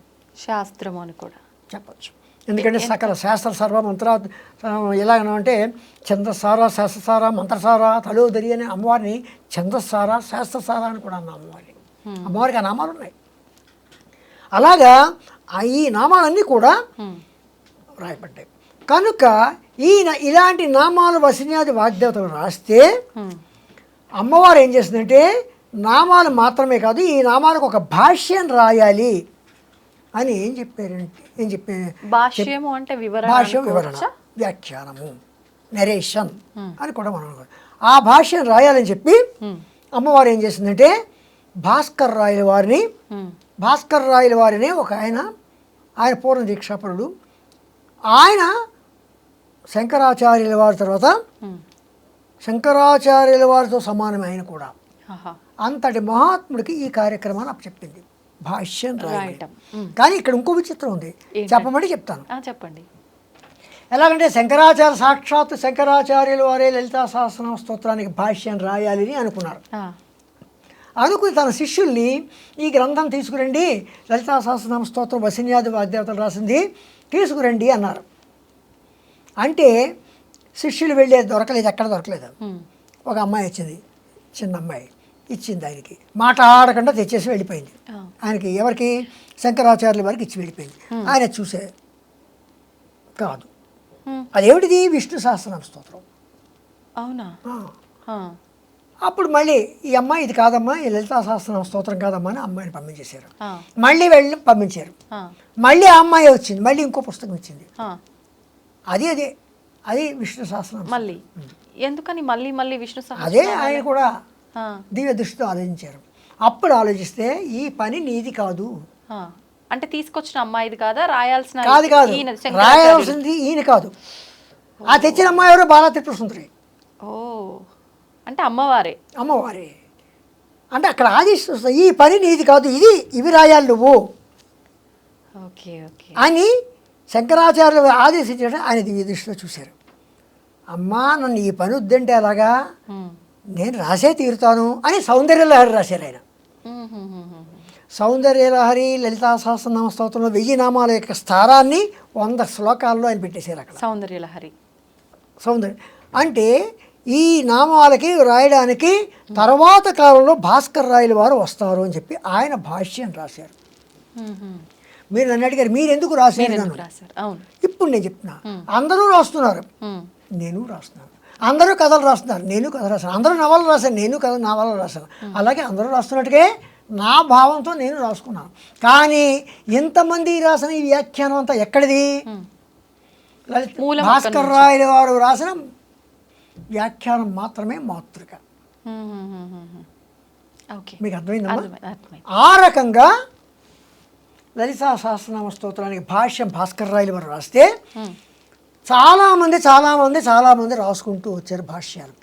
ఆ భాష్యాలు రాస్తుంటే ఒక భాష్యానికి పోయిన భాష్యం అంటే అందులో సెంట్రల్ మీనింగ్ అంటే అందులో బేస్ చేసుకున్నది ఒకటే, అర్థం కూడా ఒకటే బేస్మెంట్ వస్తుంది. కానీ వారు చెప్పింది డిఫరెంట్ వేస్లో చెప్పుకుంటూ వచ్చారు. అంటే ఎందుకు చెప్పుకొచ్చారంటే ఒక్కొక్క శాస్త్రాన్ని వర్ణించుకుంటూ, ఒక్కొక్క శాస్త్రాన్ని అక్కడ ఉటంకిస్తూ, ఒక్కొక్క శాస్త్రాన్ని ఎగ్జాంపుల్ చెప్పుకుంటూ వారి క్రమంలో వారు చెప్పుకుంటూ వచ్చారు. ఇప్పుడు ఒక విషయం అడుగుతా అండి, ఏమనుకోవద్దు. అంటే ఒక ఉన్న గ్రంథాన్నో సంథింగ్ ఏదో ఒక దాన్ని తీసుకొని దాని నుంచి మనం పలు రకాలుగా రాసినప్పుడు మీ భావాన్ని బట్టి మీరు, నా భావాన్ని బట్టి నేను రాస్తున్నప్పుడు దానిలో ఉన్న సారాంశం కరెక్ట్గా యాప్ట్గా ఇక్కడ వస్తుందా? అంటే మారిపోయే అవకాశం లేదా? మారదు. ఆ, వీళ్ళు రాసినా వాళ్ళు రాసినా ఆ బేస్మెంట్ మాత్రం వదలరు. ఓకే, అంటే ఆ మూలం ఎక్కడ మూలం ఎక్కడ వదలరు. ఆహా. మూలం ఎక్కడ అమ్మవారిని చెప్పుకుంటూ ఇంకో మార్గంలో చెప్పుకోరు అమ్మవారిగానే చెప్పుకుంటూ వారి భావాలతో అమ్మవారి యొక్క తత్వాన్ని మాత్రం వివేదించకుండా రాస్తారు. ఇప్పుడు తత్వం అన్నారు కాబట్టి లలిత సహస్రనామాల్లో ఈ 1000 నామాల్లో నుంచి మనం గనక ఒక తత్వాన్ని అర్థం చేసుకొని పూజ లాగానో మంత్ర రూపంలోనో చెయ్యాలి అంటే ఎటువంటి తత్వాన్ని తీసుకోవచ్చు అంటారు? మొత్తం లలితా సహస్రనామాలకి ఉన్న తత్వం అంతా ఒకటే. ఏంటండి? ఏమిటంటే ఆదిపరాశక్తి. ఆవిడ ఆదిపరాశక్తి అనే రూపాల్లో ఉంది. ఆ అన్ని రూపాల్లో ఆదిపరాశక్తి యొక్క స్వరూపం, సూక్ష్మ స్వరూపంలో చెప్పుకోవాలంటే పంచదశి మూల మంత్రాత్మిక. ఆవిడ యొక్క లీలలు రకరకాల భండాసుర వధ తర్వాత ఇంకా చాలా చాలా చాలా ఉన్నాయి. ఆవిడ యొక్క లీలలు అన్ని రకాలుగా లీలలు ఉంటాయి. ఆ రకంగా అవన్నీ అవి ఎవరు చెప్పినా ఇవి చెప్పినా అవే చెప్తారు. కానీ వారి భావాల్లో వారి ప్రజలకి ఏ రకంగా ప్రజల వద్దకు ఏ రకంగా తీసుకెళ్తారో ఆ రకంగా వారి యొక్క భాషలో చెప్తారు. కానీ నేను వారంత పండితుడిని కాను. నేను నా భావంలో నేను ఒక కథ రాసినట్టుగా, ఒక నవల రాసినట్టుగా, ఒక డ్రామా రాసినట్టుగా నా భాషలో అత్యంత సులభతరంగా అత్యంత సరళంగా అర్థమయ్యేలాగా వారు చెప్పిన భావాల్ని నేను ఎక్కడా కూడా విభేదించకుండా వారితో అంగీకరించుతూ రాసే ముందు కూడా నేను చెప్పుకుని వస్తున్నాను. పెద్ద పలానా వారు పలానా చాగంటి కోటేశ్వరరావు గారు చెప్పినట్టుగా విన్నాను, పలానా సామవేద షణ్ముఖ శర్మ గారు చెప్పింది విన్నాను, పలానా భాస్కర్ రాయలు వారి గ్రంథం చదివాను, ఇంకా పెద్ద వారి యొక్క భాష్యాలు చదివి నా మాటలుగా నేను రాస్తున్నాను. ఎంతకాలం పట్టింది మీకు రాయడానికి? నేను ఎంతకాలం అంటే 2017 నుంచి అలా రాసుకుంటూనే దాదాపు 5-6 సంవత్సరాలు రోజుకి 2 నామాల చొప్పున రాసుకుంటూ వచ్చాను. అంటే అందరికీ అర్థమయ్యే రీతిలో నేను వాట్సాప్లో మెసేజ్లుగా పెట్టేవాడిని. అది అసలు దీనికి అసలు కారణం అది. ఇప్పుడు ఉదాహరణకి ఆల్రెడీ ఉన్న ఆ మూలంలోంచి ఒక నామం తీసుకుంటే ఆ నామము ఆ విధంగా అర్థం చేసుకుంటే ఎలా ఉంటుంది, మీరు రాసిన దాంట్లోంచి అదే నామం తీసుకుంటే దాని భావం మాకు ఎలా అనేది వేరియేషన్ అదే అర్థం వస్తుంది, సేమ్ వస్తుంది. అమ్మవారి యొక్క తత్వం ఎక్కడ విభేదింపబడదు. అంటే వివరణ ఈజీగా అర్థమవుతుంది. అంత వివరణ ఈజీగా అర్థమవుతుంది. ఏమో నాకన్నా ఈజీగా రాసిన వాళ్ళు ఉంటారు, నాకన్నా బాగా రాసిన వాళ్ళు ఉంటారు, ఉండవచ్చు. నా తృప్తికి నేను రాసుకున్నాను. నా తృప్తికి రాసుకున్నది నచ్చిన వాళ్ళు ఏం చేస్తున్నారంటే గురు ఇలా ఇవ్వండి మేము చదువుకుంటాము అంటున్నారు. మేము చదువుకుంటాము అంటున్నారు. చివరికి ఏమైందంటే ఒక పుస్తకంగా తయారైంది. ఇందులో ఒక చోట వజ్రేశ్వరి వామదేవి వయోవస్థ వివర్జిత సిద్ధేశ్వరి సిద్ధ విద్య సిద్ధమాత యశస్విని అని 97వ శ్లోకం ఉంది. ఆ 97వ శ్లోకం ఏమిటి? కొండలిని గురించి వివరిస్తున్నారు. ఏమిటిది? షట్చక్రాలు. షట్చక్రాల గురించి అక్కడ వివరిస్తున్నారు. వజ్రేశ్వరి వామదేవి వయోవస్థ వివర్జిత సిద్ధేశ్వరి సిద్ధ విద్య సిద్ధమాత యశస్విని అని వివరిస్తున్నారు. ఆ వివరిస్తున్నది ఏమిటంటే అమ్మవారు వజ్రేశ్వరి వామదేవి వయోవస్థ వివర్జిత సిద్ధేశ్వరి సిద్ధమాత యశస్విని అని చెప్పి 7 రూపాల్లో, షట్చక్రాల్లో 6 రూపాల్లోనూ, ఇక్కడ యశస్విని రూపంలోనూ అమ్మవారు ముందని వసిన్యాది వాగ్దేవతలు చెప్పి ఈ షట్చక్రాల యొక్క రూపాల్లో షట్చక్రాలు ఎలా ఉంటాయి, వాటి తాలూకు తత్వం ఏమిటి అని చెప్పుకుంటూ ఈ పుస్తకం చెప్పారు. అందులో చెప్పినప్పుడు ఏం చేశారంటే షట్చక్రాల్లో విశుద్ధి చక్రం ఎక్కడుంది, విశుద్ధి చక్రం తర్వాత అనాహత చక్రం ఉంది, మణిపూర చక్రం ఉంది, స్వాధిష్టాన చక్రం ఉంది, మూలాధారం ఉంది, ఆజ్ఞా చక్రం ఉంది, సహస్రారం ఉంది, ఇంకా చక్రాలు ఉన్నాయి. ఈ ముఖ్యంగా 7. ఈ 6 చక్రాల్లోనూ 50 దళాలు ఉన్నాయి. ఈ 50 దళాల్లో ఈ మాతృక వర్ణాలు 51 అక్షరాలను చూడండి, వాటి యొక్క అధి దేవతలు లాళాలు ఒకే అక్షరం కింద భావిస్తే 50 మంది దేవతలు ఈ దళాల్లో ఉంటారు. ఈ దళాల్లో కూర్చుంటారు. అంటే అధిష్టాన దేవతలు అనుకోవచ్చా? అక్షరాధిష్టాన దేవతలు. అక్షరాధిష్టాన వాళ్ళు కూర్చుంటే అమ్మవారు మధ్యలో వజ్రేశ్వరి వామదేవి వయోవస్థ వివర్జిత సిద్ధేశ్వరి సిద్ధమాత యశస్విని అని అమ్మవారు ఆ పద్మాలు, ఇవన్నీ పద్మాలు, ఆ పద్మం మధ్యన అమ్మవారు కూర్చుంటుంది. సహస్రాలలో అమ్మవారు ఇక్కడ కూర్చుంటే ఈ 50 మంది దేవతలు అనులోమం విలోమంలో 10 సార్లు, అంటే అనులోమం 50 విలోమం 50 వెళ్ళి మళ్ళీ 10 సార్లు అంటే 1000 సార్లు, అంటే ఈ సహస్రానికి 1000 దళాలు కనుక ఈ 1000 దళాల అమ్మవారు ఉంటే అందులో యశస్విని రూపంలో అమ్మవారు ఉంటుంది. అంటే అమ్మవారు ఈ మంత్రాది ఈ అక్షరాది దేవతలందరూ కూడా మధ్యలో అమ్మవారు కూర్చుంటుంది. అందుకే అమ్మవారు మూల మంత్రాత్మిక అని కూడా చెప్పబడింది. ఓకే. ఇప్పుడు అంటే చాలా వరకు అన్ని రకాల మంత్రాలు అందరూ చేయడానికి వీల్లేదంటారు. ఇప్పుడు ఇవి మాత్రం తీసుకుంటే నామాలు, కానీ ఒక్కొక్క నామం ఒక మంత్రంతో సమానం. ఏదేమైనప్పటికీ ఇది అమ్మవారికి సంబంధించిన ఒక విషయం అని చెప్పొచ్చు. ఇవి చెయ్యాలి అని అంటే ఎవరైనా అర్హులేనా, చేయడానికి నియమాలు ఏమైనా పాటించాలా అనే విషయానికి వస్తే దాని గురించి ఏమైనా ఉందా వివరణ? నియమాలు అంటే ప్రత్యేకించి నియమాలు ఏం లేవు. అమ్మవారు ఏం చేస్తుంది, ఏం చెప్పింది, అందరూ ఆబాల గోపవిదిత అన్నారు అమ్మవారు. అంటే చిన్న పిల్లవాడి దగ్గర నుంచి పెద్ద వయసు మళ్ళిన వాళ్ళ వరకు కూడా ఎవరైనా చేయవచ్చు. ఎవరైనా నమ్మకం ఉన్న ప్రతి ఒక్కరు కూడా నా శఠాయ నా దుష్టాయ నా విశ్వాసాయ కరిహిచిత్. శఠుడు, దుష్టుడు, మూర్ఖుడు ఇలాంటి వాళ్ళకి అంటకుండా, అందుకే రహస్యనామాలు అన్నారు. అది కూడా హయగ్రీవుల వారు అగస్త్యుల వారికి చెప్పారు. ఈ నామాలు ఆవిర్భవించిన విధానం చెప్తున్నప్పుడు నా శఠాయ నా దుష్టాయ నా విశ్వాసాయ కరిహిచిత్ అని చెప్పి, అంటే శఠుడికి, దుష్టుడికి, మూర్ఖుడికి వీళ్ళకి మనం చెప్పద్దు. వాళ్ళు మొండి వాళ్ళు వీటిని వినరు కనుక వాళ్ళకి వినకుండా ఇవి రహస్యనామాలుగా కాపాడుకోవాలి అని చెప్పి హయగ్రీవుల వారు అగస్త్యుల వారికి చెప్పారు. అలాగా ఇవి రహస్యనామాలు, ఆ రకంగా రహస్యనామాలను కూడా చెప్పచ్చు. అంటే ఓన్లీ వాళ్ళ వరకు మాత్రమే ఈ రహస్యనామాలు. అంటే సాధారణంగా రహస్యము అనగానే రహస్యం అంటే గుప్తార్థంగా ఎన్నో అర్థాలు ఉంటాయి. అవును, అలాగా కూడా చెప్పచ్చు. అందుకే లలిత రహస్యనామ స్తోత్రం అని చెప్పి రహస్యనామ స్తోత్రం అందుకని అన్నాం. అవును. అయితే ఇప్పుడు 1000 నామాలు ఉన్నాయి, కానీ వీటిలోంచి ముఖ్యంగా కొన్ని నామాలు తీసుకోవాలి ప్రత్యేకమైనవంటే అలా ఏమైనా మనం తీయొచ్చా, విడతీయొచ్చా? కొందరు రకరకాల వారి యొక్క కోరికల ప్రకారం ఒక చోట ఏముంది, మాకు ఒంట్లో బాగోట్లేదండి, ఏం చేయాలని అడుగుతారు. అప్పుడు ఏమని చెప్తారంటే సర్వవ్యాధి ప్రశమన్యై నమః సర్వమృష్టి నివారిణి అని అనువది ఆ నామం చదువుకో, కొన్నాళ్ళు చదువుకుంటే నీకు. మాకు పిల్లలు లేరండి, శ్రీమాత్రి అని మన నామం కొంచెం శ్రద్ధగా చదువుకో అని చెప్తూ ఉంటారు. అలాగా కొన్ని నామాలు మన యొక్క నమ్మకాలు. ఈ నామం చదివితేనే మన కోరిక తీరుతుంది, ఆ నామం చదివితేనే మన కోరిక తీరుతుందని కాదు. వారికి మరింత దగ్గరగా తీసుకెళ్ళడానికి ఆ నామాలు చెప్తారు. కానీ మనం ఏ నామాలు, లలితా సహస్రనామాలు ఏ నామాలు చేసినా సరే తప్పకుండా మన కోరికలు సిద్ధిస్తాయి. సాధారణంగా కలియుగంలో ప్రత్యక్ష దైవం శ్రీ లలితా పరమేశ్వరి మాత అని కూడా మనం చెప్పుకోవచ్చు. మనకెందుకంటే వెంటనే పలుకుతుంది. అంటే మనకి ఇన్ని రూపాల్లో దేవతలు ఉన్నా కూడా, అంటే ఎవరి ఇష్టదైవంగా వాళ్ళు ఒక్కొక్క రూపాన్ని ఆరాధిస్తూ ఉంటారు. వీళ్ళందరినీ పట్టుకోవాల్సిన అవసరమే లేదు, ఓన్లీ అమ్మవారిని పట్టుకుంటే అందరి అనుగ్రహం ఉన్నట్టే అని భావించవచ్చా? విఘ్నేశ్వరుని పూజించితే విఘ్నాలు కాపాడుతాడు.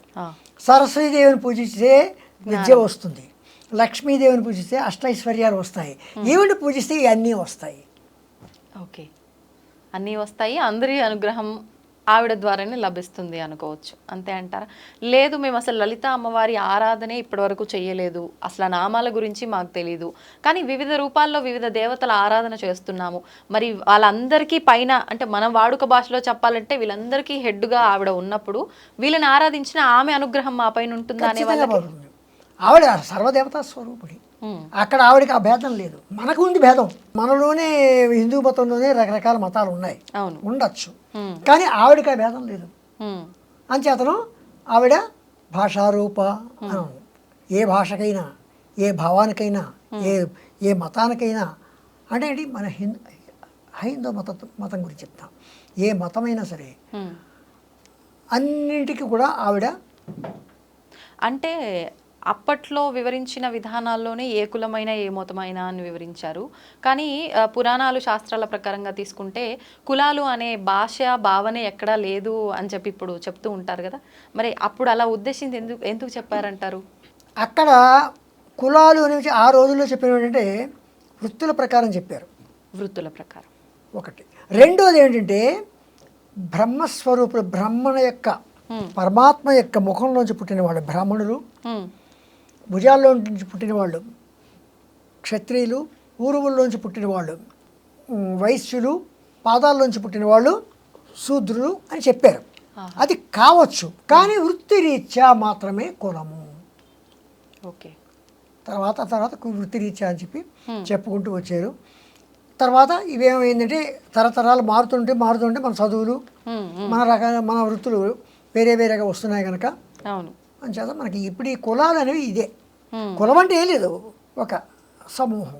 ఆ సమూహంలో వాళ్ళే దాని మూలం ఏమైందంటే కులాలు ఏర్పడ్డాయి. ఓకే. ఇప్పుడు ఈ లలితా సహస్రనామాలకి శ్రీ విద్యకి మధ్య సంబంధం ఏమైనా ఉందండి? శ్రీ విద్య లలిత.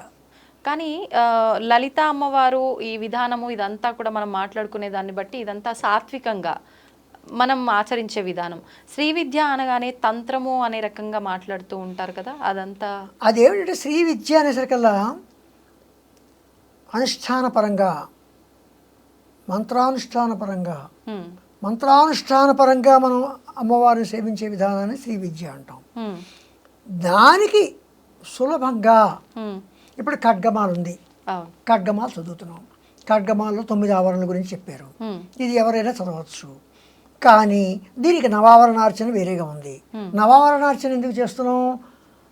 ఆ నవావరణార్చన చేస్తే ఎంతో, దానికి 10 నిమిషాల్లో చదువుకునే ఖడ్గమాల కూడా అంతే అని చెప్తున్నారు. అంటే వాటికి వీటికి ఉనికి దానికి అది వారు చేస్తున్నారు. ఎవరైతే అర్హత ఉందో, ఎవరైతే దాని అనుష్ఠానం తీసుకున్నారో వారు చేస్తున్నారు. అది శ్రీ విద్యాపరంగా. ఖడ్గమాల పరంగా అయితే ఇది ఖడ్గమాల మామూలుగా ఎవరైనా చేసుకోవచ్చు. ఇలాంటివి ఉంటాయి. అంటే మీరు అన్నట్టుగా ఉపాసన తీసుకొని ఒక దీక్షలాగా చెయ్యాలి నిత్యం అనుకునే వాళ్ళు ఈ రకంగా శ్రీ విద్యాపరంగా వెళ్ళాలి. లేదు మేమంతా నార్మల్గా ఎటువంటి నియమాలు ఇవన్నీ లేవు చేసుకుంటాము అనుకుంటే ఖడ్గమాల ప్రకారం ఖడ్గమాల కానీ, లేదా సహస్రనామ పారాయణ కానీ, లేదా శతనామ పారాయణ కానీ, ఇలా ఏవో పారాయణలు చేసుకోవచ్చు. స్తోత్రాలని మనం పారాయణ చేస్తాం. ఇప్పుడు ఈ సహస్రనామ పారాయణ చేయాలి అని అంటే పర్టికులర్గా ఒక సమయం ఏమైనా చూసుకోవాలంటారా? నా ఉద్దేశంలో అయితే ఇది కూడా అమ్మవారిని స్తుతించడమే కనుక ఎప్పుడు పెడితే అప్పుడే స్తుతించుకోవచ్చు. కాకపోతే ఏంటంటే మన పద్ధతి ప్రకారం ఏంటంటే బాత్రూమ్కి వెళ్ళిన బట్టలు కాకుండా శుచి శుభ్రత మాత్రం పాటించాలి. అలా చూసుకొని మనది మనకు కరెక్ట్ అనిపిస్తే మనం చేసుకోవచ్చు. ఇప్పుడు లలితా అమ్మవారి ఆరాధన మీరు చెప్పినట్టుగా ఈ సహస్రనామాలు ఇవన్నీ చేసుకుంటూ శ్రీచక్ర రూపంలో ఆరాధించవచ్చా? ఎవరైనా చెయ్యొచ్చా? లేదు అంటే ఇందాక మీరు అన్నట్టుగా శ్రీ విద్యా ఉపాసకులు మాత్రమే? ఇక్కడ శ్రీచక్రం అనేసరికల్లా అది ఉపాసన పరంగానే వస్తుంది. ఎందుకంటే ఒక శ్రీచక్రం అంటే మేరు ప్రస్థానం తీసుకుంటాం. ఆ శ్రీచక్రం మేరు పూజ చేసుకోవాలంటే కొంచెం ఉపాసన పరంగా కొంత అర్హత సంపాదించుకోవాలి. అర్హత లేకుండా శ్రీచక్రం మేరు జోలికి వెళ్ళకూడదు. అదే శ్రీచక్రం ప్రింట్ చేసిన శ్రీచక్రం లామినేషన్ చేసింది మనం పూజ చేసుకుంటాం, ఫోటో రూపంలో తప్పు, పర్వాలేదు. ఒక దేవుడికి ఎలాగైతే ఫోటోకి అగరత్తి వెలిగిస్తామో అలాగే ప్రింట్ చేసిన శ్రీచక్రానికి లేదా ఒక రాగిరేఖ మీద వేసిన శ్రీచక్రానికి మామూలుగా పూజ చేసుకోవచ్చు. కానీ మేరు ప్రస్థానం కానీ లేకపోతే బీజాక్షరాలతో వ్రాయబడిన శ్రీచక్రం ఆల్రెడీ అందులో అమ్మవారిని ప్రతిష్ఠించిన శ్రీచక్రాలకి వీటికి కొంత మంత్రోపదేశాలు అనుష్ఠానపరంగా కొంచెం చేయవలసిన క్రమాలు ఉంటాయి కనుక అవి ఎవరు పెడితే వాళ్ళు చేయడం మంచిది కాదు. ఎందుకంటే బీజాక్షరాలు సరిగా పలకలేకపోవడం, బీజాక్షరాలు వెనక ముందులు రావడం ఇలాంటివన్నీ వస్తాయి కనుక అది కేవలం అనుష్ఠాన పనులు మాత్రమే చేయాలి అని వస్తుంది. ఓకే. అంటే ఇప్పుడు ఇందాక మీరు ఆల్రెడీ చెప్పున్నారు, మనం గనక ఈ సహస్రనామాలు అందరూ చదవాలి, సమయంతో పని లేదు, ఏదైనా తప్పులు ఉంటే ఆకరణ మన్నించమని ఎలాగో వేడుకుంటాం, కానీ తప్పులు చదవకుండా మాత్రం చెయ్యాలి అని చెప్పి తెలియకుండానే అది నోరు తిరగటంలో కానివ్వండి, ఏదో రకంగా తడబడటము, ఆ తప్పులు అనేవి దొర్లుతూనే ఉంటాయి. కానీ ఇవి నామం కాబట్టి తప్పుపోయినా పర్లేదు అనుకోవచ్చా? లేదు నామంతో కూడి ఉన్న మంత్రాలు అనుకున్నాం కాబట్టి ఇది దోషంగా మారుతుందంటారా? ఏమైనా దోషంగా మారుతుందా అంటే ఒక విషయం తప్పు అంటున్నారు, రైట్ అంటున్నారు. రామునితో కపివరుండిట్లనియే బాగుంది కదా, వినడానికి బాగుంది కదా. రాముని తోక పివరుండిట్లని అంటే ఎలా ఉంటుంది చెప్పండి? అసలు అర్థమే మారిపోయినట్టు. మరి ఇది అలాంటి ఇది అలాంటిది కదా. అవును. అప్పుడు ఒకసారి ఆ నామం మనం విరవకోవడం చోట విరిచి అదే ఇంకో నామంలో ప్రథమాక్షరం ఈ నామంలో కలిపి ఇంకోటి చేస్తే అది దూషణ కింద కూడా రావచ్చు, భూషణ కింద కాకుండా. అది తప్పు కదా. అవును. అమ్మవారి దగ్గర పూజ చేస్తామని కూర్చొని అమ్మవారిని దూషిస్తే ఎలాగా? అంటే మనం తెలిసి చెయ్యట్లేదు కదా, అయినా దోషమేనా? అందుకే కొంచెమైనా మనం తెలుసుకోవాలి, కొంతైనా తెలుసున్న వారి దగ్గర మనం తెలుసుకోవడం మంచిది. ఏం పర్వాలేదు, చేస్తే మంచిది ఏమంటే చేస్తే చేసేయచ్చు, తప్పేం లేదు, ఆవిడే ఏమనుకోదు. కానీ అది మంచిది కాదు. ఆవిడే క్షమిస్తుంది, ఆవిడ శిక్షించదు. శిక్ష అనేది అమ్మవారు ఎప్పుడు కూడా శమము దమము తితీక్ష తన భక్తులకి ఉండమంటుంది, తనలోనూ ఉంచుకుంది. తితీక్ష అంటే ఏమిటి? అవతల వాడు అపకారం చేసినా మనం అపకారం చేయకూడదు, అమ్మవారి తత్వం అది. ఓకే. అలాగే తన భక్తులకు కూడా అదే గుణం, శమము దమము తితీక్ష, ఈ 3 గుణాలు ఉండాలని అమ్మవారు చెప్తోంది. ఆ గుణాలు ఉండాలి. శ్రీ విద్యో అంటే అమ్మవారిని ఎవరైతే పూజించుతున్నారో ఎవరిని దుర్భాషలాడకూడదు, ఎవరిని ఏమీ అనకూడదు, వీలైనంత వరకు కూడా ఒకరికి బాధ కలిగేలాగా చేయకూడదు అని చెప్తున్నారు. ఓకే. ఇప్పుడు ఈ లలితా సహస్రనామాల్లో సదాశివ కుటుంబిని అనే ఒక నామం అనేది ఉందా? అంటే దాన్ని మనం శివతత్వం ఇక్కడ ఇమిడీకృతమైంది అనుకోవచ్చా? దీన్ని ఎలా తీసుకోవచ్చు? శివ కుటుంబం ఎవరు? షణ్ముఖుడు, గణపతి. శివ కుటుంబం ఫోటోలే మన దగ్గర ఉంటాయి. అవును, అంతే. సదాశివ కుటుంబిని, ఆ కుటుంబంలో ఆవిడ గృహిణి, ఆ కుటుంబానికి యజమాని ఎవరు? సదాశివుడు. అందుకు సదాశివ కుటుంబిని. ఆ కుటుంబంలో నువ్వు గృహిణి అమ్మా. అంత ఆది పరాశక్తి అయినా ఆయన దగ్గరికి వచ్చేసరికల్లా లజ్జా స్వరూపిణి. ఆయన దగ్గర లజ్జ, సిగ్గుపడుతూనే ఒక పెళ్లి కూతురులా కూర్చుంటుంది. ఇప్పుడు ఈ నామం చేసుకోవడం వల్ల ఎటువంటి ఫలితం ఉంటుందంటారు? ఈ సదాశివ కుటుంబిని అనే నామం చేసుకోవడం వల్ల తప్పే. తన కుటుంబంలో కలతలు లేకుండా ఉండాలి అంటే ఆ కుటుంబంతో పోల్చుకున్నాము అన్న భావన కలుగుతుంది మనకి. సదాశివ కుటుంబిని అని ఎప్పుడైతే అమ్మవారి కుటుంబం, అమ్మవారి ఉండి షణ్ముఖుడు, తర్వాత గణపతి, తర్వాత పరమేశ్వరుడు, తర్వాత అమ్మవారు, వాళ్ళు నలుగురు కూడా లోకాన్ని రక్షిస్తున్నారు. అలాగే వాళ్ళు కూడా అన్యోన్యంగా ఉంటున్నారు. కనుక మనం కూడా అన్యోన్యంగా అంటే మంత్రం 10 సార్లు మనం చేస్తున్నామంటే మనం ఎలా ఉండాలి అనే ఒకటి. అంటే మనం అమ్మవారి పూజ చేస్తున్నాం కనుక అబద్ధం ఆడకూడదు, అమ్మవారి పూజ చేస్తున్నాం కనుక అది వేరే ఆలోచన ఉండకూడదు. వచ్చింది కదా, అక్కడ క్రమశిక్షణ ఏర్పడుతుంది కదా, అది అనమాట. అంతేగాని అమ్మవారి పూజ చేసిన మళ్ళీ క్రమశిక్షణ వచ్చేది, మనలో పరివర్తన కలుగుతుంది. ఇప్పుడు మీరు అన్నందుకు నాకు ఒకటి గుర్తొచ్చింది. అంటే అమ్మవారిని పూజిస్తున్నాము, ఆరాధిస్తున్నాము, పారాయణం చేస్తున్నాం కాబట్టి ఇలా ఉండాలి అని మనం కొన్ని నియమాలు పెట్టుకుంటాం. కానీ చేస్తున్నంత సమయం మాత్రమే. తర్వాత యథావిధిగా ఎవరి ఆహార నియమాలను బట్టి వాళ్ళు ఆహారం తీసుకోవడం కానివ్వండి, వృత్తిరీత్యా ఇంకేదో రకంగా వాళ్ళ నిత్యం జరిగే పనులన్నీ కూడా చేస్తూ ఉంటారు. అట్లాంటప్పుడు కొంతమందిలో ఒక చిన్న సందేహం ఉంటుంది. అంటే ఉదాహరణకు మాంసాహారులు, శాకాహారులు తీసుకోండి. శాకాహారులకి ఇంకా ఎటువంటి భయం ఉండదు, మేము ప్యూర్ వెజిటేరియన్గా ఉన్నాము, మేము ఏ టైంలో అయినా ఏమైనా అంటే అమ్మవారి ఆరాధన నామము ఏదో ఒకటి చేసుకుంటాము, మాకు ఫలితం ఉంటుంది. మాంసాహారుల్లో ఒక చిన్న భయం అయితే ఉంటుంది. ఏమని? మేము మాంసాహారులం కాబట్టి పూజ చేసినంతసేపు ఉంటున్నాము, కానీ తర్వాత పూజ అయిపోయిన అనంతరము తర్వాత ఏదో ఒకటి మేము తినేస్తున్నాము, అందుకే మా కోరికలు నెరవేరట్లేదేమో, అమ్మవారికి మా పైన కోపమేమో, ఇలా ఆలోచించే వాళ్ళు కూడా ఉంటారు. ఆ భయం వద్దు, అవసరం లేదు. చెప్పమంటారా? కొండ దేవత ఎవరు? కొండల్లో గ్రామ దేవత ఎవరు? గ్రామ దేవతలకు ఏ ఆహారం పెడుతున్నాం? మనం మాంసాహారం పెడుతున్నాం కదా, మనం తింటున్నాం కదా, తప్పులేదు. అంత మాత్రాన కులరీత్యా, వృత్తిరీత్యా, నీ నియమం రీత్యా నువ్వు శాకాహారి, నువ్వు మాంసాహారం జోలికి వెళ్ళకూడదు. ఇంకొకటి ఏంటంటే మాంసాహారానికి మనిషిలో ఉద్రేకాన్ని పెంచుతుంది, బుద్ధి యొక్క బలాన్ని తగ్గిస్తుంది. మాంసాహారానికి ఉన్న లక్షణం.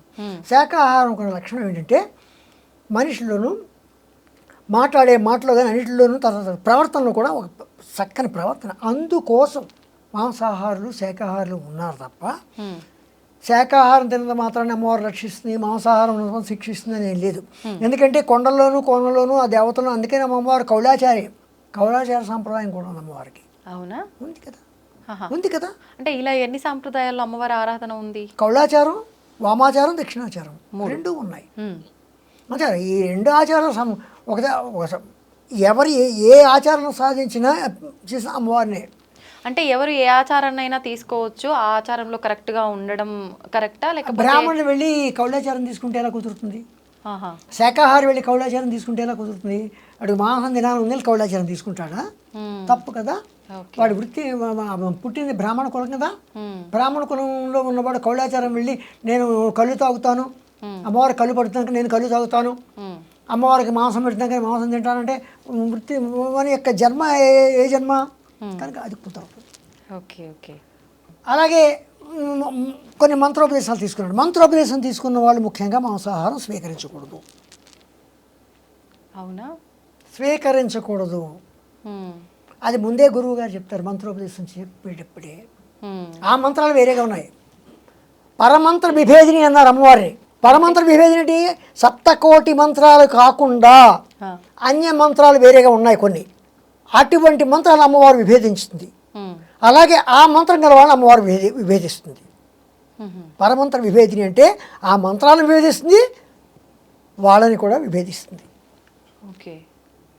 అంటే మనం తీసుకునే ఆ మంత్ర దీక్షని బట్టి నియమాలు ఉంటాయని అనుకోవచ్చు. మనం తీసుకునే మంత్రాలన్నీ కూడా సప్తకోటి మంత్రాల్లోనే ఉంటాయి. కొందరు ఏం చేస్తారంటే కొన్ని జాతపడి మంత్రాలు ఇవన్నీ మంత్రాలు ఉన్నాయి నేను అనుకోను, ఉన్నాయేమో.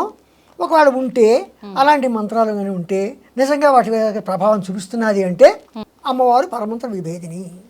సంతోషం అండి, నిజంగా చాలా సంతోషంగా ఉంది మిమ్మల్ని కలిసినందుకు. చాలా మంచి మంచి విషయాలు తెలుసుకోవడం జరిగింది. వీలుంటే మరొక మంచి వీడియోలో మరిన్ని మాటలు మాట్లాడుకోవాలని చెప్పి ఆశిస్తున్నాను. ధన్యవాదాలు.